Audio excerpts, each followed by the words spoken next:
Hey guys, and hello YouTubers, and hello to all my subs. We'll be doing the giveaway award at some stage pretty soon. Hopefully before I go to Australia on Friday night. But in the meantime, I'm bringing you another two video mega unboxing. There's a lot of sovereigns, so if you're a sovereign lover, then there's some sovereigns in this video, but in the next video it's pretty much all sovereigns, and it's a great insight into sovereigns and sovereign grading. So without further ado, let us start on this little box and see what NGC have unfolded for us.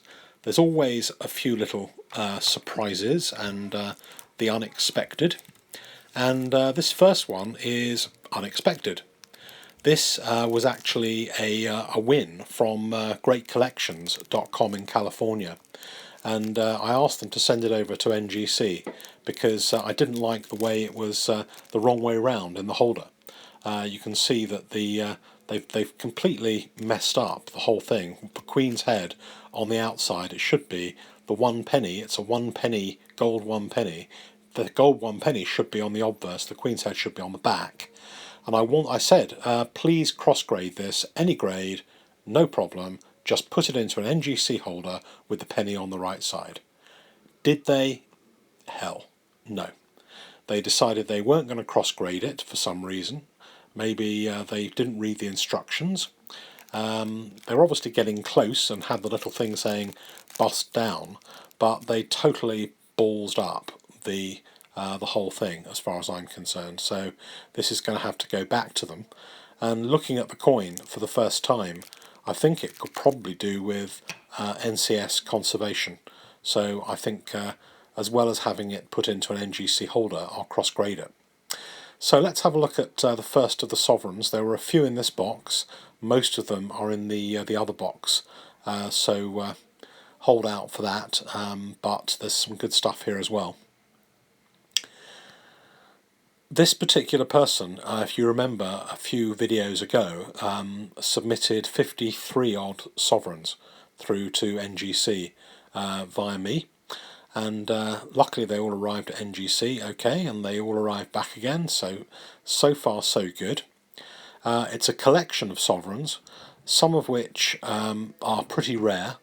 There's a few varieties, and we asked NGC to grade the varieties. I don't particularly like the way they deal with varieties. I think it's a little bit unhelpful. You can see here they've got the S code for Spink, the Spink guide code, so you can look up that number in the Spink guide and see what variety it is.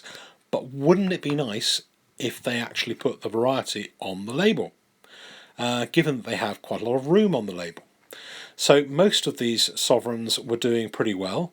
There's actually a couple that got the pretty nasty kind of scratchy kind of details grading, the death slab. So a couple of death slabs, really, given how many I've put in, not bad to only get a couple of them. One you can see the scratch, the other one you'll see in the other video that it's pretty dubious whether or not it should have got that particular grade, but there's always one or two.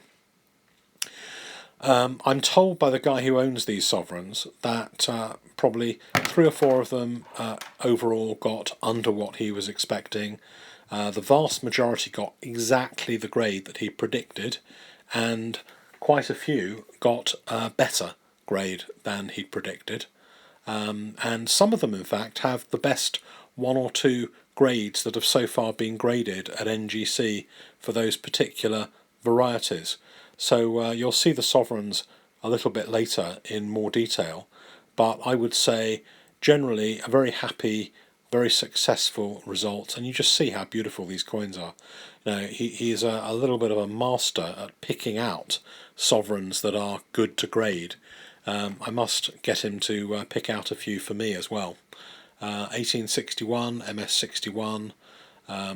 There's quite a few shieldbacks in this lot of sovereigns. There's also quite a few St George's, whole variety. lots of different Australian ones, different years, different mints, Sydney, Perth Mint, and Melbourne Mint. Another kind of thing that you may have noticed when you see the sovereigns being graded is, if it was me, I would have actually put all the sovereigns under Great Britain in some ways, and then had maybe another brackets with the country of the mint. Instead, they make it a little bit more difficult to find them all in their census by putting them in Canada and India and South Africa and Australia. So you've got to look in all those places. There's no one place that pulls all these things together. So it is a little bit of a pain, but if you know what you're doing, not insurmountable. So next box, it's the unicorn PF70. This is such a popular coin at the moment. They sold out of the unicorn at the mint, and I guess a lot of you guys are going to be watching when the next one in the Queen's Beast series comes in and pick those up, and they'll probably sell out on the first day again when the next animal comes in. These ones are, there's 4 of them here, 2 different years, and they really should have been conserved, I think, but I'm not even sure who they belong to, because 1 or 2 packages arrive for grading and there is no names and no idea who is submitting them, so I don't know some of the owners of these coins, which is a bit crazy really. Had I known who the owner of this coin was, I probably would have said have it conserved, because it was recommended for conservation. You can see it's a little bit kind of misty. I think they could have made it much cleaner. So they didn't do badly, and the designs are absolutely lovely on these coins. Probably very, very few of them graded. I should look at the census, but I suspect that probably very few of these coins have been graded. But they are particularly nice coins that I haven't seen very often. All proofs. And you can see these little labels, and those are the labels that go with those coins, which are just NGC's way of saying this particular coin was earmarked for conservation and that you may want to think about it in future. What they in fact do is if they find something that should be conserved, they will actually send out an email telling you that you have 24 hours to confirm conservation, otherwise they'll just pass it through the system. This next one, this was sent in by somebody who wanted it graded as an error coin, an error 50 pence. It's actually cupro nickel, it's not a silver coin, it's a circulation old 50 pence. We'll have a look at it. Now, NGC have refused to grade this coin, and they've said it's got an altered surface. I mean, to me the surface is just plain totally weird. Maybe you guys can actually cast your opinion and your eye over this. It's a bit mottled. Is this coin altered surface? I mean, it's totally crazy. I mean, look at the design on the back of that. Or is it a mint error? Has somebody carved all this stuff into the back of the 50p? Is it like a hobo 50p or something like that? Or have NGC made a mistake and maybe it was a mint error after all? Either way, if anything with an altered surface, they won't even put in a detail slab. They just send it back as ungradable. So next up is a Gibraltar 70 EQs, or 50 50p, 50 pounds, 50 pesetas. Not quite sure. Question is at the moment, for those of you who've been looking at the news, is whether we're going to end up with Catalonian coins, which could be quite cool. The first independent Catalonia gold coins. That might be one to collect for grading. Anyway, back to Queen's Beasts. Some of these Queen's Beasts did well. 1 or 2 of them always get a 69 or even a 68. I think NGC like to keep us all on our toes.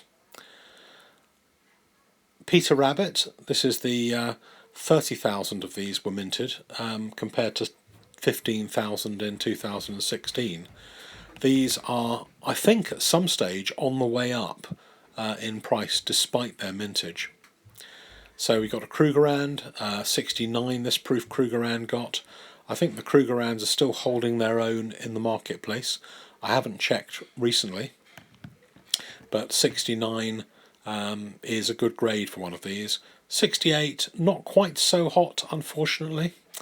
There are quite a few slightly missing the target proof Krugerrands around because of the absolutely appalling job the Mint did in manufacturing these coins and sending them out with capsules open, shaking about in the box, all this kind of stuff. So 69s and 70s are a bit of a miracle for this coin. These ones are Netherlands coins. They didn't do terribly well. I think they were probably graded on kind of sentimental value, and that's perfectly relevant and valid. You know, a lot of people come up to me and say, well, I've got these coins that have been in the family for a while, they're of sentimental value, I want to protect them and make sure that they're there for the next generation. You know, coins don't have to be particularly valuable to want to put them through grading or conservation. I think that, you know, I mean, I've graded one or two coins. There was one, I think, a 50 cent from 1961, and that was a special coin that I bought when I was a youngster, and it was bought at a time which was a very important time in my life, and I had that graded. It got a PF 62 compared to the one that I bought from a dealer at some stage, which got a PF 67. So no reason just for the grade to have it conserved, but for sentimental value, yeah. Okay, we got another Krugerrand, the silver Krugerrand, a 69. I think there were 3 or 4 Krugerrands in this particular delivery, so there's a few of those Krugers coming back now. Next we've got another one, and this is another one to dwell on for 1 second. NGC make it particularly difficult sometimes to know whether or not a coin is an error coin or a variety coin. So they made me think that this was gradable as an error coin. In a way, it is a mint error, but it's also a variety. But they've chosen to say that they're not grading it as an error, they're just putting it down as a designated variety, probably because there's so many of them and then maybe they're fairly consistent. But this is the Dragon and Phoenix 2017 Mirrored Gap Variety coin. There are actually a lot of these coins that have been graded. It's probably worth grading them, but they've got to get pretty good grades, and I think this one got a 68, whereas most of the ones that have been previously graded by dealers have got 69 or so. So it's always worth checking whether or not a coin like this is worth grading. It may be an interesting coin. Whether it's worth grading or not when the dealers have graded a few thousand of them is debatable, I think, in some ways. So that's the Dragon and Phoenix, and on to the next one. I've heard quite a bit of chitter chatter about this particular one, and most of it, in fact all the things that I've read in the forums and comments on the Silver Forum have been very positive. This is an absolutely beautiful, pretty unique coin. They've done a great job on this coin. It's absolutely amazing, really. I don't know where. I think these sold out pretty quickly. You may still be able to find 1 or 2 in the market. Jane Austen, for those of you with a literary persuasion, and absolutely lovely coin. Unicorns. It always seems to come back to unicorns and Queen's Beasts at the moment. Eternally popular.